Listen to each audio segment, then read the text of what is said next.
ফরিদপুর শহরের আদমপুর পৌরসভার বর্জ্য প্রক্রিয়াজাতকরণ ভাগাড়ে ২০ দিন ধরে জ্বলছে আগুন। এর কালো ধোঁয়ার বিরূপ প্রভাব পড়ছে কয়েক কিলোমিটার এলাকায়, ছড়াচ্ছে রোগবালাই। তবে ধোঁয়া নিরসনে ব্যবস্থা নেওয়ার কথা জানিয়েছে পৌর কর্তৃপক্ষ। ৫ লাখ মানুষের বসবাস ফরিদপুর পৌরসভায়। এখানে ২০১১ সালে ৩.৫ একর জমির ওপর ৩ কোটি টাকায় জনবসতিপূর্ণ এলাকায় স্থাপন করা হয় একটি ময়লার ভাগাড়। তাতে রাত দিন ফেলা হচ্ছে বাসাবাড়ির বর্জ্য। দিনে দিনে পাহাড়ে রূপ নিয়েছে ভাগাড়টি। এসব বর্জ্যে দেয়া আগুন জ্বলছে দিনের পর দিন। অসহনীয় ধোঁয়ায় দিশেহারা পৌরবাসী। এই দেশে বসবাস করার মতো কোনো কায়দা নাই এবং এই গন্ধে শ্বাস নিঃশ্বাস বন্ধ হয়ে আসে। কাগজ জল পুরা আমরা গন্ধে থাকাই পাই না, এই সকালে গন্ধে পেট ফুলে যায়, ভাত খাওয়া পাই না আমরা। আগুনের কালো ধোঁয়ার সাথে প্লাস্টিক, পলিথিন সহ বিভিন্ন বর্জ্যের তেজস্ক্রিয়ায় ছড়াচ্ছে নানা রোগ। অসুবিধায় পড়েছে শিক্ষার্থীরা। সকালবেলা যখন আগুন লাগায় তখন স্কুলে যাওয়া আসার সময় বাচ্চাদের ধোঁয়ার কারণে বাচ্চারা বমি এসে যায়। এই ক্ষেত্রে কয়েকবার আমরা ডিসির অফিসেও গেছি, পৌরসভায়ও গেছি, এই ক্ষেত্রে ওনারা কোনো ব্যবস্থা নিতেছে না। গন্ধ, বিচ্ছিরি গন্ধ, এমনই গন্ধ না আটকায় রাখা যায়, না ফিরেন যায়, না ঘরে শোয়া যায়, না মুখ আটকায় রাখা যায়, কোনো একটাই নাই। দীর্ঘ সময়ের ধোঁয়ায় অতিষ্ঠ হয়ে বাড়ি বিক্রি করে অন্যত্র পাড়ি জমানোর পরিকল্পনা কারো কারো। যে আমরা জায়গা জমি বেঁচে চলে যাবো, বেচার সিদ্ধান্ত নিয়েছিলাম। বুড়া মানুষ মরে যায়, আমরা থাকতে পারি না ঘরে ধুয়ে, ওই গন্ধের ঠেলায় রাত্রে আর দিন না এই ফিলি বাতাস চাললি পারে এই গন্ধ আসে। তবে ধোঁয়া নিরসনে তাৎক্ষণিক ব্যবস্থা নেওয়ার কথা জানিয়েছে পৌর কর্তৃপক্ষ। ইতোমধ্যে ওইখানে হয়তোবা নিচেই কোনো রকম আগুনের কোনো ফুলকি বা অস্তিত্ব নিশ্চয়ই ছিল, যার ফলে সেটা হয়তো ক্রমান্বয়ে আরেকটু বৃদ্ধি পেয়েছে। এখন আবারও একটু ধোঁয়া দেখা যাচ্ছে। আমরা এটা চেষ্টা করব সম্পূর্ণরূপে এই আগুনটা নিভিয়ে ধোঁয়া বন্ধ করবার জন্য। জনবসতিপূর্ণ এলাকা থেকে ভাগাড়টি অন্যত্র সরানোর দাবি স্থানীয়দের। TVC news desk. তিস্তা মহাপরিকল্পনার সমীক্ষা নিয়ে এবার অংশীজনের মতামত নিচ্ছে প্রকল্প বাস্তবায়নকারী সংস্থা চীনের পাওয়ার চায়না। রবিবার থেকে একে একে গাইবান্ধা, রংপুর, লালমনিরহাট, কুড়িগ্রাম, নীলফামারী জেলা প্রশাসক কার্যালয়ে করছে মতবিনিময় সভা। তবে মত বিনিময়ে উঠে আসছে ভিন্ন মত। কালক্ষেপণ করায় অংশীজনরা ব্যক্ত করছেন ক্ষুব্ধ প্রতিক্রিয়া।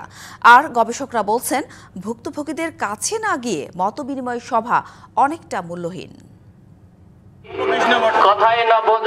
2 দশক আন্দোলনের পর 9 ফেব্রুয়ারি তিস্তা পাড়ে যান অন্তর্বর্তী সরকারের 2 উপদেষ্টা। ডিসেম্বরের মধ্যেই মহাপরিকল্পনার রূপরেখা চূড়ান্ত করতে তীরবর্তী মানুষের মতামত নেয়ার কথা জানান পানি সম্পদ উপদেষ্টা সৈয়দা রিজওয়ানা হাসান।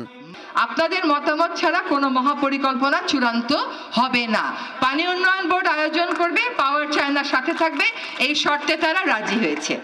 এরপর 17 থেকে 18 ফেব্রুয়ারি 48 ঘন্টার কর্মসূচিতে যোগ দেয় বিএনপি সহ বিভিন্ন রাজনৈতিক দল। নতুন গতি পায় আন্দোলন। 1 মাস না যেতেই আগের সমীক্ষা নিয়ে অংশীজনদের কাছে হাজির প্রকল্পের ঠিকাদারি প্রতিষ্ঠান পাওয়ার চায়না। সোমবার রংপুর জেলা প্রশাসক সম্মেলন কক্ষে মতবিনিময় সভায় তুলে ধরা হয় আদ্যোপান্ত। আমরা যে বাঁধটা নির্মাণ করব তার উপরিভাগ প্রাথমিকভাবে একটা। এ সময় অংশীজনরা বলেন, প্রকল্পটি জনমুখী নয়, তাই ঢেলে সাজাতে হবে পুনরায়। 3 মাস নদীতে পানি থাকে, 9 জন চাষাবাদ করি, সেই জমি যদি কৃষকরা না পায় তখন তো কৃষকরা ক্ষতিগ্রস্ত হবে। এই প্রকল্পটিকে একটা ক্লিয়ারেন্সের আওতার মধ্য দিয়ে নিয়ে আসা অত্যন্ত জরুরি। আমার যে 45,000 কিউসেক পানি এনেছিলেন, ওই পানিটা হলে আমাদের সমস্ত পানি, সমস্ত নদী আবার জীবন ফিরে পাবে। সমীক্ষায় বিভিন্ন সংযোজনের প্রস্তাবনা আসে নদী আন্দোলনের নেতাদের পক্ষ থেকেও। আমরা মনে করি এটা ঝুলিয়ে না রেখে এই অন্তর্বর্তী সরকারের আমলে এই তিস্তা মহাপরিকল্পনার শুভ উদ্বোধনের কাজটা করবেন উনি, এবং পরবর্তীতে যারা নির্বাচিত সরকার আসবেন তারাও এই ধারাবাহিকতা রক্ষা করবেন। তবে পাওয়ার চায়নার এই মতবিনিময় সভা নিয়ে শঙ্কা আর সমালোচনা ছিল নদী গবেষক ও রাজনীতিবিদদের কণ্ঠে। তিস্তা পাড়ে যে মানুষ আছে তারাই তিস্তা নদীর অংশীজন, তাদেরকে নিয়েই এই মতবিনিময় হোক, গণশুনানি হোক, বোঝাপড়ার আলাপ আলোচনা হোক, তাদেরকে নিয়েই করতে হবে। জনগণ যেহেতু দাবি আদায়ের জন্য সংগঠিত হয়েছে, তারা বিভিন্ন মাধ্যমে দাবির কথা উত্থাপিত করেছে, নতুন করে গণশুনানির কোনো প্রয়োজনীয়তা আছে কিনা আমি মনে করি না। এ অবস্থায় প্রকল্পের দেশীয় ব্যবস্থাপক বলছেন, প্রকল্পটি বাস্তবায়নে প্রকৃতিগত ও ভূ রাজনৈতিক কোনো প্রভাবই পড়বে না। যারা আশঙ্কা করছেন পরিবেশের ক্ষতি হতে পারে এমন কোনো শঙ্কা নেই এবং প্রকল্পটি বাস্তবায়নে ভূ রাজনৈতিক কোনো প্রভাব পড়বে না।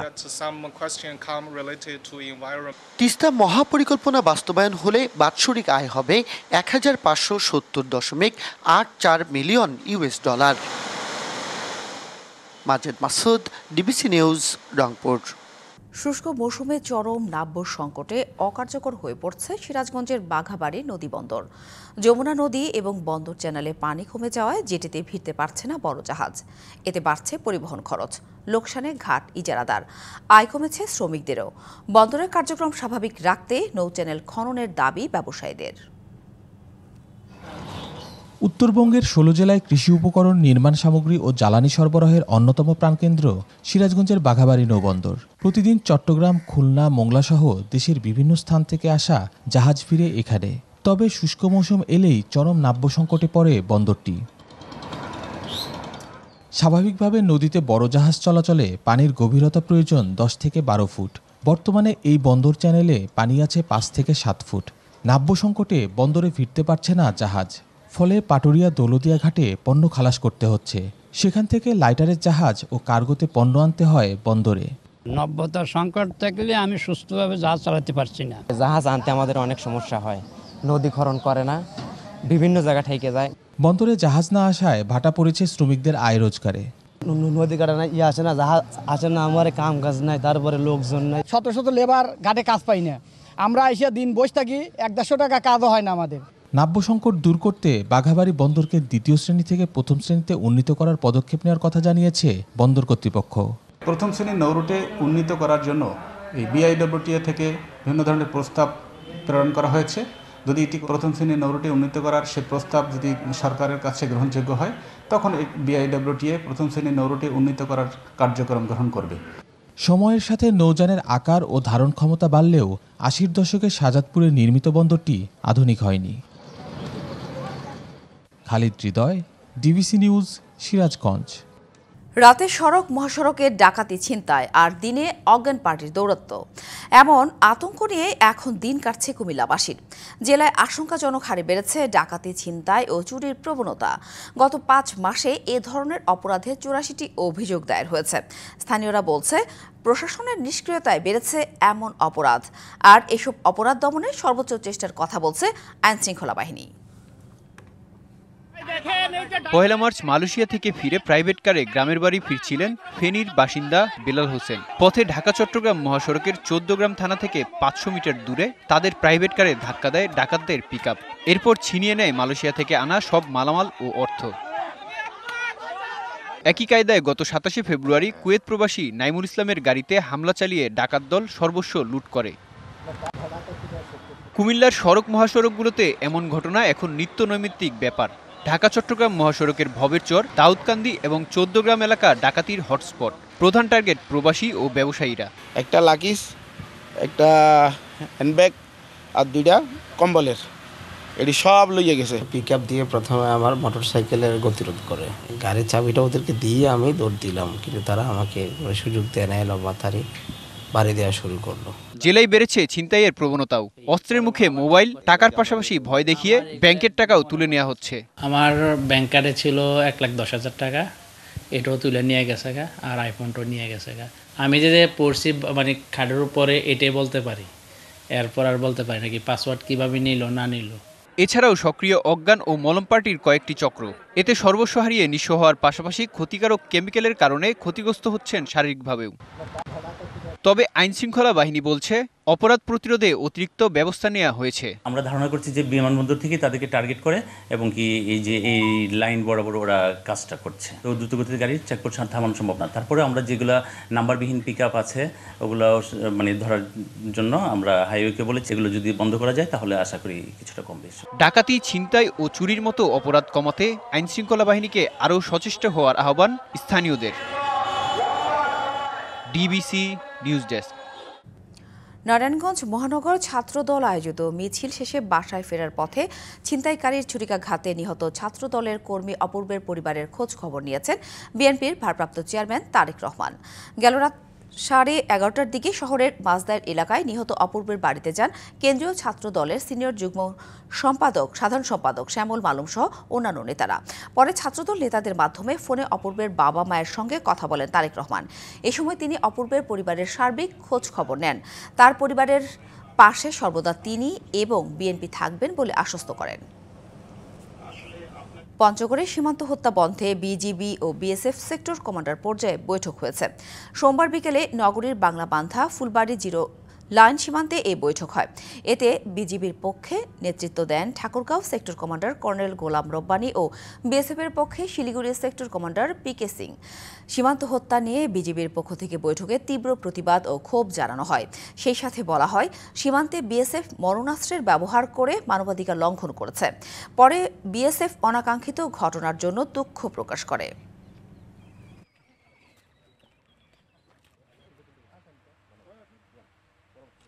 বিজিবি সীমান্তের অতন্ত্র প্রহরী বিজিবি সীমান্তে সর্বদা সতর্ক রয়েছে। একটি বিউপির দায়িত্বপূর্ণ এলাকা 5 থেকে 7 কিলোমিটার।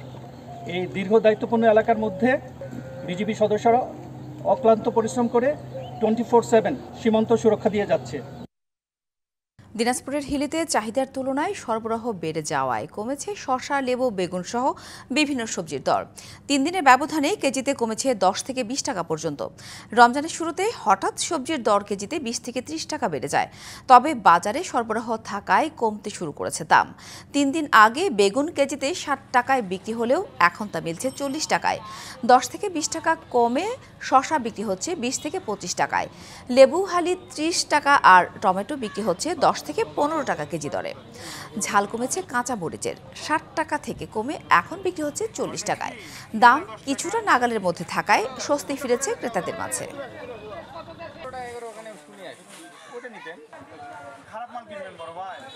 সবকিছুর দামে তো কম আছে। পেঁয়াজ বলেন, এই সবজি সবকিছু, ফুলকপি বলেন, বেগুন বলেন, সবকিছুর দাম তো আগের চেয়ে অনেক কম আছে। বড়টা 50, মাঝারিটা 40 বেগুন। আর লেবু এখন বর্তমান 60 টাকা 50 টাকা হালি ছিল, এখন বর্তমান 40 টাকা 35 টাকা হালি হচ্ছে। একটু দাম কম দিচ্ছে লেবু। এখন বর্তমানে কাঁচামরিচ 40 টাকা কেজি খুচরা বিক্রি করতেছি আমরা। আর এদিকে শসা রমজানের আগে ছিল 40-50, এখন বর্তমানে বিক্রি করতেছি 25 টাকা 20 টাকা কেজি। আরও এরকম সবজির মোটামুটি আমদানি হওয়ার কারণে দাম কমছে। মিষ্টি কুমড়া চাষ করে বিপাকে পড়েছেন কিশোরগঞ্জ ও নেত্রকোনার কৃষক। ফলন ও দাম কম হওয়ায় লোকসানে পড়েছেন তারা। স্থানীয় বাজারে কেজি প্রতি মিষ্টি কুমড়া আকারে ভেদে বিক্রি হচ্ছে 6 থেকে 10 টাকায়। তবে চাহিদার তুলনায় আমদানি বেশি থাকায় এবছর বাজারে দামের প্রভাব পড়েছে বলে জানিয়েছে কৃষি অফিস। কিশোরগঞ্জে 1216 হেক্টর জমিতে চাষ হয়েছে মিষ্টি কুমড়া। এর মধ্যে তাড়াইল ও ইটনা উপজেলায় মিষ্টি কুমড়ার আবাদ হয়েছে বেশি। প্রতি বছর 20 থেকে 25 টাকা দরে কুমড়া বিক্রি হলেও এবছর বিক্রি হচ্ছে 6 থেকে 10 টাকায়। এতে লাভ তো দূরের কথা, উঠছে না উৎপাদন খরচই। গত বছর বাজার দর ছিল 26-27, 20-এর নিচে কোনো বাজার ছিল না। এবছর প্রথম বাজার শুরু হয়েছে 17 টাকা থেকে। লাভ তো আশা করতেছি হবে না, সালানটা উঠে কিনা। চাহিদার চেয়ে সরবরাহ বেশি হওয়ায় মিষ্টি কুমড়ার দাম কমেছে বলে দাবি পাইকার ও আড়তদারদের। আমরা 20 টাকা 25 টাকা অথবা 30 টাকা আমরা আশা করছিলাম, এনে তো নাই। গত বছর যে ওষুধটা আমরা 5,000 টাকার ওষুধ নিছি, এই ওষুধের দাম এবার 8,000 টাকা দাম। সবজির উৎপাদন বেশি এবং বিভিন্ন জুস কোম্পানি মিষ্টি কুমড়া না কেনায় কমেছে দাম, বলছে কৃষি অধিদপ্তর।